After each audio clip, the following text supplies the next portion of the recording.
আওয়ামী লীগের সাধারণ সম্পাদক ওবায়দুল কাদেরের অনিয়ম দুর্নীতির দেশ তথ্য রূপান্তরের কাছে তুলে ধরেন সেতু বিভাগের নাম প্রকাশে অনিচ্ছুক এক কর্মকর্তা।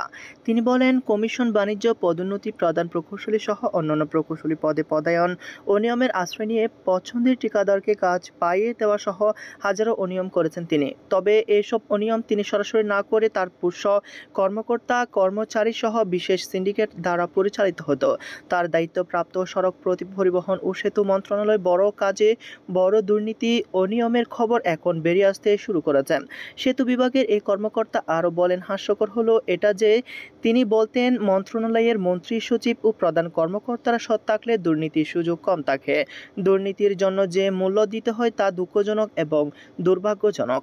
গত 7 জুলাই সচিবালয়ে একটি অনুষ্ঠানে সততার এমন সবক দেন ওবায়দুল কাদের। ক্ষমতাচ্যুত হওয়ার আগে অনিয়ম দুর্নীতি মন্ত্রী কাদের আড়াল করে রাখতে সক্ষম হলেও তার মন্ত্রণালয়ের অনিয়ম দুর্নীতি ও লুটপাটের খবর এখন বেরিয়ে আসতে শুরু করেছে।